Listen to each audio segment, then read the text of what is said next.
Well, a very good afternoon, ladies and gentlemen. Welcome inside the Bliss Lounge. Breakaway, make some noise! What's going on, ladies and gentlemen? My name is Josh. Hey! Oh, I think we can do better than that. I said a hey! That's what I'm talking about. Ladies and gentlemen, this is your travel talk. I have got these wonderful ladies and up here to talk about travel and everything in the world of travel, from what it's like being a travel agent to what's their favorite destinations, their favorite cruise lines to book, or maybe things outside of that. Okay, now by a show of hands, who has made it to our last two, both of them, Q&As for today? Who has made it? All right, welcome back. It's getting smaller as the day goes on.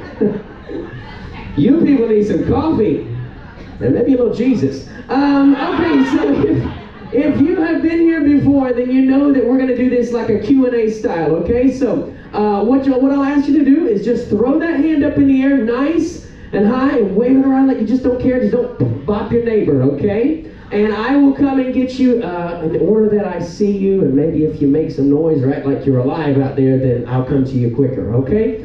And then we'll just let these fine people up here answer those questions, all right? Does that sound good? Yeah. All right, so let's get it going with the first question. You can ask these guys anything. The floor is open. Any questions that you have? Yes, sir. Your name and your question, please. My name is Benny, and I have no question. I just want to tell Elise I love her hair. Love your hair, Lisa. Ladies and gentlemen, give it up. Miss Lisa, your hair is beautiful. And I have to say also, this throwover thing, can I steal it from you? Because I think I would look really good in forest. What do you think? Yeah, okay, all right, I'll get back to it. Hi, sweetie, what's your name and your question, please? So my name is Lindsay, and I'm just curious about that switch from regular job to travel agent. How did it happen, and was it a good switch? Don't give it up for Lindsay. What a fantastic first question. So how did you guys make the switch from doing normal people things to travel people things? We'll start with the beautiful woman all the way over here. Ladies and gentlemen, this is Dee from Para DJ. Thank you for the nice warm welcome, and I was voluntold I was coming up here, so keep the questions simple if you can. So funny story, I had a really good job. I ran a call center for a big resort company, and I liked it, but then we had a new management company come in that was changing a lot of things, and I was really unhappy. And I believe you should always really enjoy what you do, am I right? Yeah. So Jay and I went down to Mexico. We're at all-inclusive, had a couple of margaritas too many, and decided I'm going to write a resignation letter and become a travel agent. And I did. Luckily, it worked out. I have plenty of amazing clients. I've met so many of you guys already, and I love it. And I don't want to look back. I love what I do. So yeah, that's my crazy story. Ladies and gentlemen, Dee, how about Miss Elisa? So I had worked in insurance for 18 years, and most people think that's a very, very boring job. And I actually did like my job. Anyway, liked my job, but like traveling more.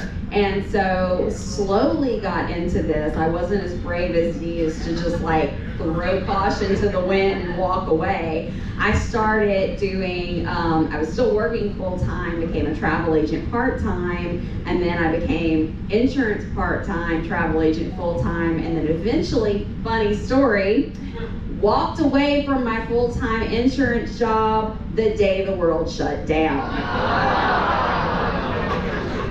But luckily everything worked out. And I love being a travel agent. Ladies and gentlemen, Miss Sharon from Sharon at Sea.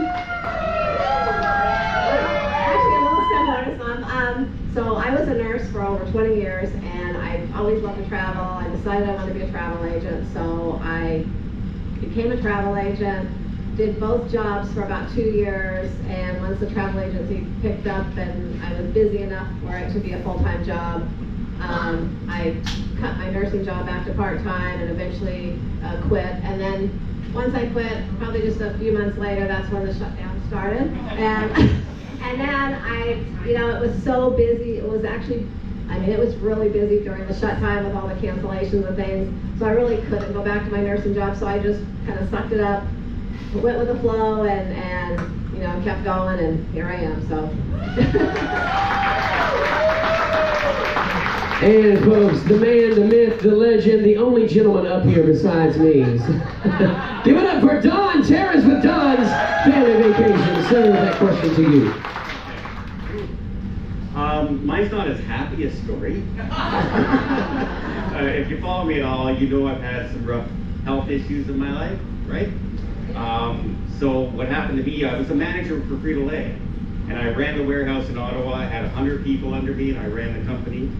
And I did that for 19 years. And then one day I got sick and didn't know if I could go back to my job. So I said, what happens if I can't go back to my job? I said, well, I know travel. Let me train to be a travel agent at home. So I did that while I was going through all my chemo and everything. I actually trained to be a travel agent at that time and started it up, and I do not regret a second of doing it. Look at that, guys. Look at that. Look at that. Wow, the hands are already going up. So I've got one here, and then I'll get you two, okay? Your name, please, love, and your question. Hi, I'm Heather, and my question is, how do you get into training to be a travel agent? Great question, Heather. Great question. How do you get into being a travel agent? Is it just you go to Google or christianmingle.com and say, I want to be a travel agent, hook me up with somebody? How does that work, Dee? Tell us.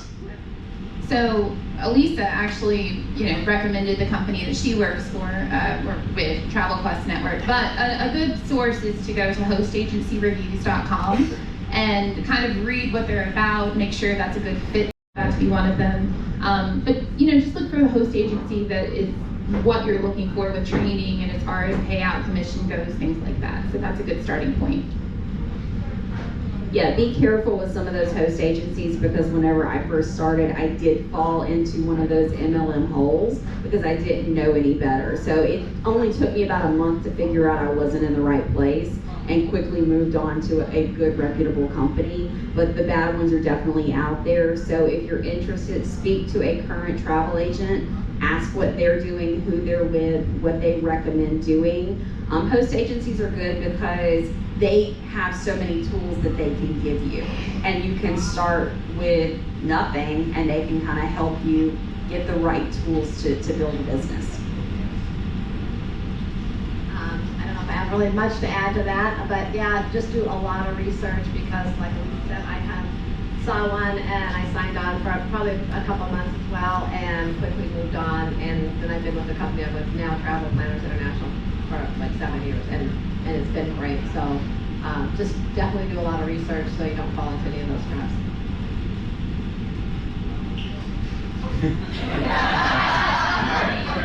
Actually, a lot of host agencies will hold like telephone conference calls and Skype calls and stuff like that, and you get to listen to what your pitch is to you. You'll also find out a lot of them will say, oh yeah, we have all this, and then you find out, oh, they're not associated with any real chain. So they're not with Hilton, they're not with Carnival. But you can become that, but you have to pay to become that. So you gotta watch all those little extra charges they did. And there are different fees, there's different structures for every type of host agency. When I started, when you start and you don't have any connections, you're making $0 for a long time. I'll be honest with you. You have to build up a clientele before the money starts to come in. Remember, you don't get paid till people travel. So when you start, if they're selling next year, you don't get paid till next year. So you gotta keep all that. I didn't get involved in this. I get $0 coming to me. That's right. This is a great question. I think we had, let me see, Bright here was next. All right, I love your name, please, and your question. Yes, my name is Christy, and I have a question. I'm considering being a travel agent as well. How do you deal with angry customers, and can you tell me a little bit about somebody that Oh, this is going to be a fun one. Do you guys want to hear about an angry customer? Oh boy, you know what? We're gonna start on this side this time because I just have a feeling Don's got a good one. You just have to learn you cannot please everybody 100% of the time. You do your best as often as you can, but there are some things that you just can't do, like it snowed on my cruise. I'm sorry.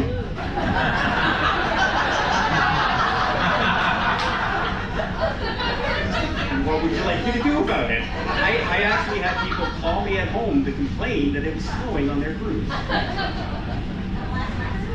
It was New York.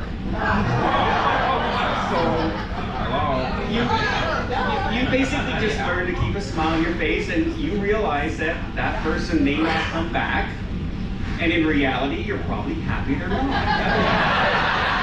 So, there are completely unreal, but the vast majority of people are absolutely great. I have clients now who know what they want, they book it ahead of time, then they tell the agency to just put it in Don's name, and I just get a message saying it's in my name.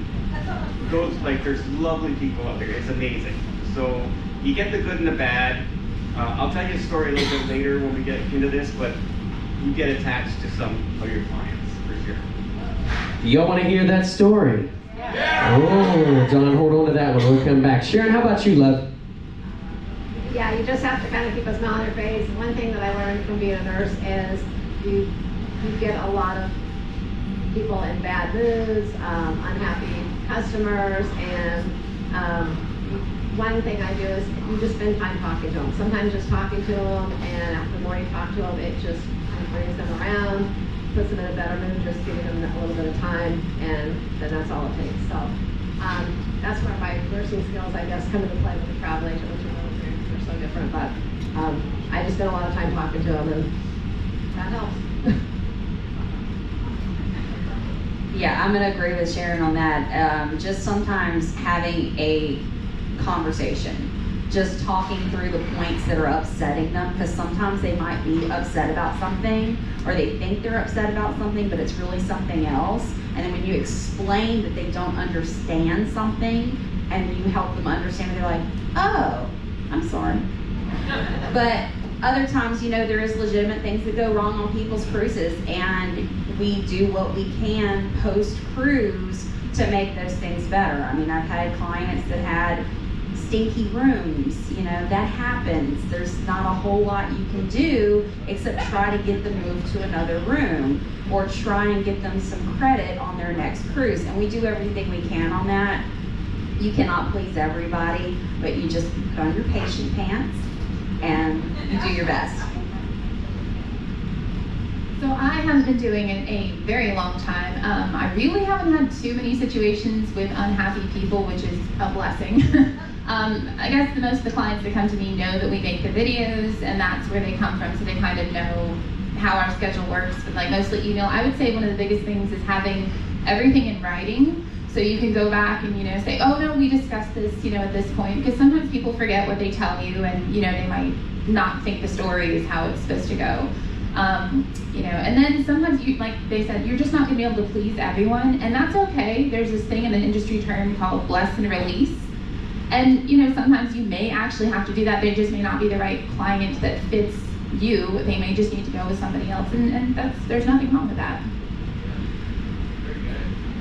Very good. What a great question. Great question. One more back here, and then I'm going to get to you, love. Yeah, and we're working our way back. Okay, so I'm going to squeeze. Can I squeeze back here? Beep, beep. Don't squeeze me on the tushy now. Okay. All right. I know, she was looking. Did y'all see?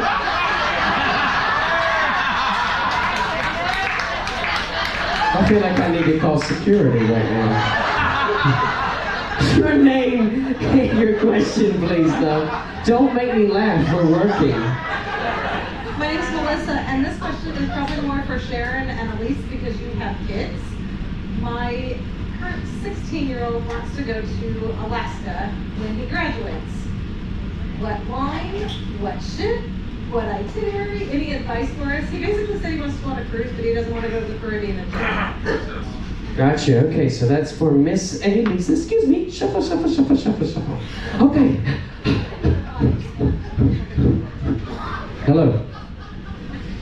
Okay, Okay, so we took Cameron and Colby on an Alaska cruise for their 16th birthday. And to this day, they said that was the best cruise they've ever been on. So do not be afraid to take kids to Alaska. They don't all need a beach. Alaska is literally my favorite place to cruise to. I will take an Alaska cruise over a Caribbean cruise any day of the week. That's just me, but kids will like it. We took them on the Norwegian Bliss. I say pick a ship. The cruise line is not so important as the ship here, because some cruise lines may be a fun cruise line, but their best ship is not going to Alaska. So find a ship that's going to work for those kids, that has a good team program. They loved Entourage. Entourage with Norwegian is really great for teams. Today's video is brought to you today by Discount Ship Auction.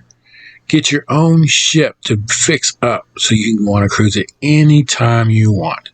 We do take all credit cards as payment and onboard credit.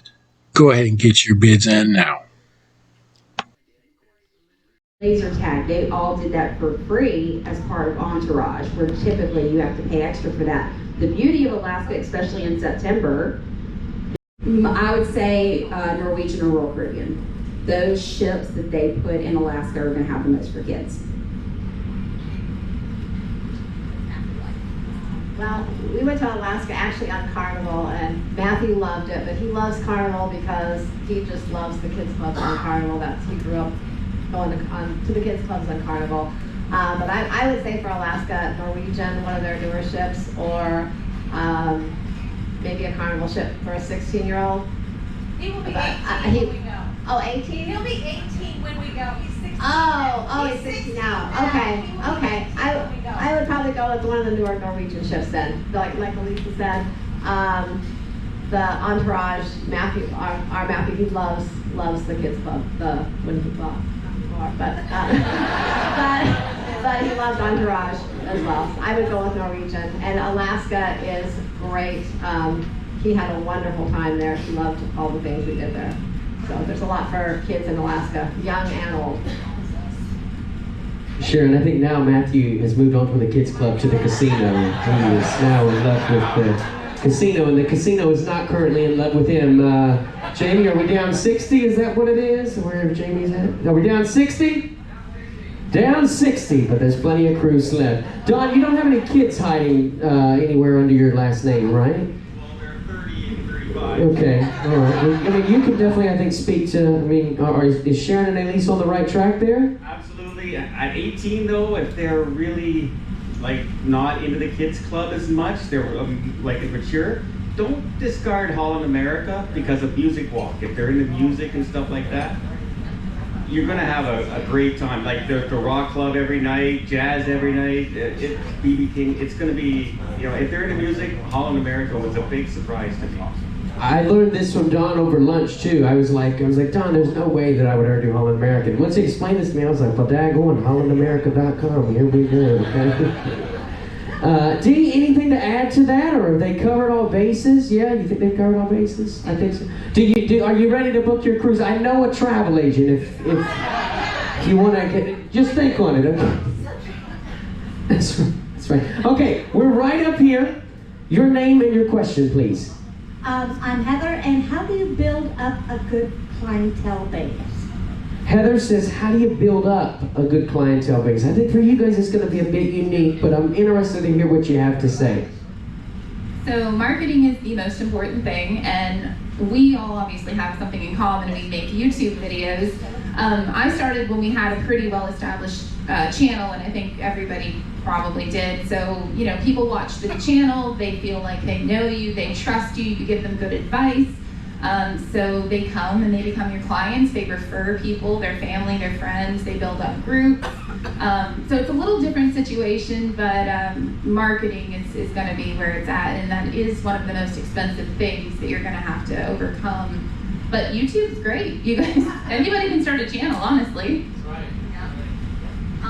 I'll add to this saying, do and show, don't just sell. You need to go out and travel yourself, have your Facebook is amazing. Facebook our generation is on Facebook, okay? So Facebook is where I interact with most of my clients. Yes, they meet me on YouTube and then they come to Facebook, and that's where you can have a more personal conversation other than commenting on YouTube. But just put yourself out there, share your pictures, share your videos, show what you're doing, and that's showing that I do travel. And like, for instance, like, I don't sell travel that I don't do myself. Like, people have said, well, what about river cruises? I haven't been on a river cruise, so I'm not comfortable selling that yet. So once I do it, then I will know how to talk about it. So do what you're comfortable with too. That's very good. Okay, well, like I said, the YouTube channel is a big way to market it. That's probably where I would probably say 75% of my business comes from. Probably the other 25 from referrals. I get a lot of referrals from people over time. But that you do have to have a way to market it in some way, whether it's social media, YouTube, or something along those lines, because otherwise, there's just not a way to bring in that business unless you're working for like an agency, like a brick and mortar that you would go into, which they really don't have that many of anymore. So you have to have some way to market yourself and put your name out there. So that's some way to market yourself, YouTube or social media. I actually started YouTube to get people to come to my agency, which helps. But some of the things you should look at if you belong to any groups, church groups, movie groups, mummy me groups, play date, whatever is in your social circle is a good idea to start, because it takes a long time to build up clientele. Don't disregard social media of any kind. You don't have to do YouTube. A couple Facebook posts here. People in my we have 228 agents with travel only in Canada. What they've all started doing now is, oh, you want to go on a cruise?